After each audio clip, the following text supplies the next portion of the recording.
যেই সরকার, যেই দেশের পুলিশ তার নিজের জনগণের উপরে গুলি চালায়, যার কাছে কোনো অস্ত্র নাই, নিরস্ত্র মানুষের উপরে গুলি চালায়, মানুষ মারতেছে, পাখির মতো মানুষ মেরে ফেলতেছে।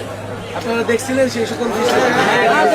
একসময় মিডিয়াতে কিছু দেখায় নাই, টেলিভিশনগুলো কন্ট্রোলে নিয়ে নিয়েছে, ইন্টারনেট বন্ধ করে দেওয়া হয়েছে।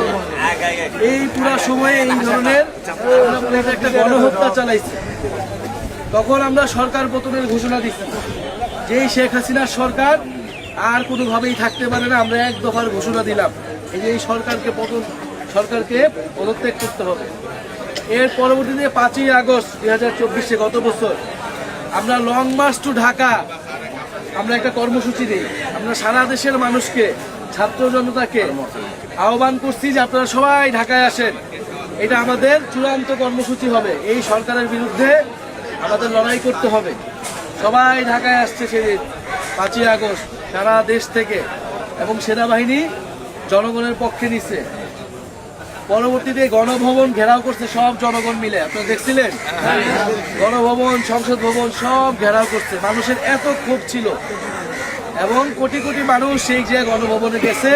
শেখ হাসিনা নিজের জীবন নিয়ে পালায় গেছে ভারতে। এরপরে অন্তর্বর্তী সরকার হয়েছে ডক্টর ইউনূসের নেতৃত্বে, এখনো সেই সরকার চলমান ছিল। আমাদের পরে ছাত্রদের থেকে আমরা 3 জন সেই সরকারে ছিলাম, যেই কারণে এই আন্দোলন হয়েছে, অভ্যুত্থান হয়েছে, সেই জিনিসগুলো যাতে সরকার পূরণ করতে পারে। তারপরে এক পর্যায়ে আমি সরকার থেকে বের হয়ে গেছি গত ফেব্রুয়ারি মাসে, কারণ আমাদের কাছে মনে হয়েছে যে সরকারে থাকার থেকেও মানুষের মধ্যে থাকাটা এই মুহূর্তে আমাদের জন্য বেশি দরকার। এবং আমরা একটা দল গঠন করছি, নতুন রাজনৈতিক দল। আমাদের দলের নাম হচ্ছে জাতীয় নাগরিক পার্টি, সংক্ষেপ হচ্ছে এনসিপি। এই এনসিপি মাত্র কয়েক মাস হয়েছে গঠিত হয়েছে, এবং এনসিপিতে বেশিরভাগই হচ্ছে আমাদের মতো বয়সের তরুণ, যারা ওই সময় আন্দোলন করছে, নেতৃত্ব তারাই। আবার বিভিন্ন বয়সের লোকেরাও আছে, বিদেশ থেকে অনেকে পড়াশোনা করছে, তারাও চলে আসছে আমাদের দলে। কারণ আমরা মনে করছি এই যে শেখ হাসিনা সরকার চলে গেল, এই যে এত মানুষ মারা গেল, এরপরে এই দেশটাকে অবশ্যই আমাদের নতুন করে তৈরি করতে হবে।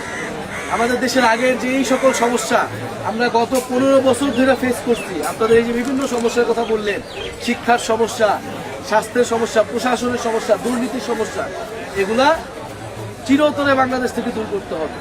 এগুলা কেবল এরকম না যে শেখ হাসিনা চলে গেল, আরেকজন এসে, আরেক দলের লোক এসে এগুলো করা শুরু করবে, এটা আমরা মাইনে নিব না। এগুলা কেউই করতে পারবে না, কোনো দলের লোকেরাই করতে পারবে না। ফলে এই নতুন বাংলাদেশ গঠন করতে হবে, এত মানুষকে জীবন দিচ্ছে। তো আজকে হচ্ছে 1 বছর হইতে যাইতেছে, ওই আবারও জুলাই মাস আসছে, সে 1 বছর উপলক্ষে আমরা সারা দেশে যাচ্ছি, 64 জেলায় আমরা যাইতেছি। এবং আমরা একটা কর্মসূচি নামেছি দেশ গড়তে জুলাই পদযাত্রা।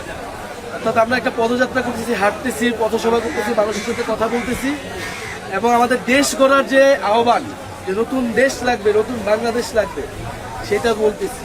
এখানে অনেক আসার পরে অনেক মুক্তিযোদ্ধার সাথে আমাদের দেখা হয়েছে, যারা 71 সালে যুদ্ধ করছে, তারপরে কি আমরা স্বাধীনতা পাইছি। আমরা মনে করি 24 আমাদের নতুন একটা স্বাধীনতা দিচ্ছে, নতুন একটা মুক্তি দিচ্ছে। এই স্বাধীনতাকেও আমাদের কি রক্ষা করতে হবে।